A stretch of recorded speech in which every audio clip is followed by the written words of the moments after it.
Ready. Anthony, that was return of Showtime. That was just an unbelievable knockout. Just walk us through it, what you saw when that opening for the punch landed. Yeah, it was a tough fight, man. You know, his punching was a lot longer than I expected. You know, I bought in some Mike Biggie Rhodes was my main training partner. I mean, this is a big dude, and his range of his striking was very accurate. So he's touching me up with the jabs. I just knew how to bite down on the mouthpiece, keep landing them low kicks. My cue for the hook punch was when he turned his right leg back. You can't take a hook from there. So I knew it was either that round or the next round I was going to catch him with some hooks. So once he showed it, I went for it and I got it again. Was there anything your corner told you between rounds that allowed you to make those adjustments, or was that part that of was the game strategy plan? all along? The game plan was, you know, low kicks, low kicks, low kicks. So, I mean, I could have traditional martial arts fought him. Wouldn't have been as fun for the fans. You know, it would have been a point sparring match, and I'm trying to make the fans want to watch these fights, and the knockouts is what they like to see. Yeah. How'd you feel in there at welterweight? I mean, we talked before the fight about how maybe the extra weight would affect you. What would you say about that now? I felt amazing. You know, my punching power is a lot stronger. You know, I didn't break my hand, thank God, for the same punch, and I didn't break it. So I felt good. His kicks, when he threw the first kick, I knew right away. I was like, oh, that's it. That's all a welterweight has. You know, because he's been knocking dudes out like crazy, and it didn't feel much different, honestly. It's not that big of a deal to go up 15 pounds. Yeah, what about him? He's obviously, you know, people were saying the size difference was noticeable and stuff. Oh, man, he was big. Yeah. He was big, but he doesn't wrestle. He's not bodying. He was very long. I just had to stick true to the game plan. That's what we did. Even when it got tough, you know, I was bleeding. He got me good in the nose a couple times with his jab, and I just stayed to the game plan. As you get further into the thick of this division, there's going to be guys who want to wrestle you. Yeah. So is there things you need to do coming out of this to, you know, make yourself even more appropriate for this division? You know what? I think the energy is going to allow me to do that. You know, I think when I'm defending takedowns at 155 pounds, there's my whole energy system gone because the weight cut and then a couple takedowns, and you know, if I'm going to go back to 55, I have to make some life changes and get lighter in weight.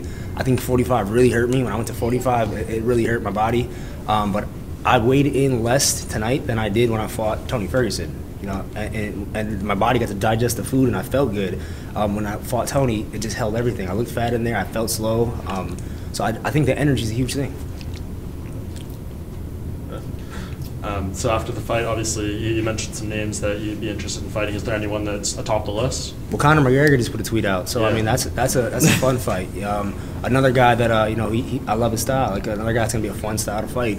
So if he wants to do it, let's do it. I'm not afraid to fight anybody. It seems like this is a common thing with Conor, though. Someone wins a big fight in the main event, he gets on Twitter and calls them out, but like he hasn't been booked. It seems like there's nothing official. You know. Yeah, I don't. So you know what? Is this realistic? I don't follow Conor McGregor. I'm not like I'm not on. I think he's a great fighter. I think he's done some amazing stuff in the sport, but I'm not gonna wait for him. You know, if it's not him, next guy in line. So you and Conor and also Kenny Florian are the only guys who've ever won fights at featherweight, lightweight, and now welterweight as well. Yeah. If that Conor fight did materialize, where would you like to see it happen? 170. Yeah, 170. We're both natural, I think, there, and it would be a better fight. 155, we got to cut. You know, it's not for a title. Why cut? Also, before the fight, Stephen Thompson said he was expecting some straight-up ninja stuff out of you. Obviously, a spectacular finish. Was that something you were kind of looking to do? Obviously, you mentioned earlier you were looking for leg kicks. Were you planning to do something wild and flashy kind of as the fight progressed? Man, I just fight flashy. You know, I don't try to do it, and I was trying to, like earlier, like last couple fights I've lost, I tried to be flashy, and that's why I didn't have success with it. The basics were there, and I had my high guard, low kicks. When I saw the opportunity, I just took it, and I didn't throw that punch once in practice. That was just on the fly. So. As far as low kicks, it also looked like you were landing a lot of low kicks to the rear leg. Was that something you were planning? Yeah, if he was going southpaw, we wanted him to turn so he couldn't take the hook. Like if he's here, you take the hook.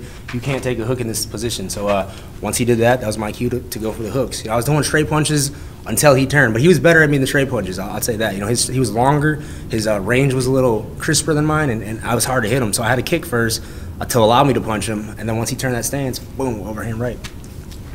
Obviously, you know, the Conor fight would be top of the list if it could happen, but RDA responded as well. He said, you know, after Kevin Lee, he'd love to do that one. Are you just open to pretty much anything besides, you know, Woodley or Askren at this point? Yeah, I won't fight Askren. Askren and Woodley are my teammates, man. I've been training with Askren so long, and Woodley, you know, that's my boy too. 170, them two. Even Masvidal, another guy that I wouldn't fight at 170 unless it really made sense. You know, he'll fight it. I mean, it's not like we wouldn't do it. It's just there's so many other guys for me right now, man. There's so many guys at 170. It's open. It's open for me right now. Yeah. Any ideas when you would like to fight again? July. I want to fight July International Fight Week. Yep. Yeah. staying busy this year. I want 3 big fights. Good. All right, guys. Have a good night. Guys. Just get a Congratulations. photo.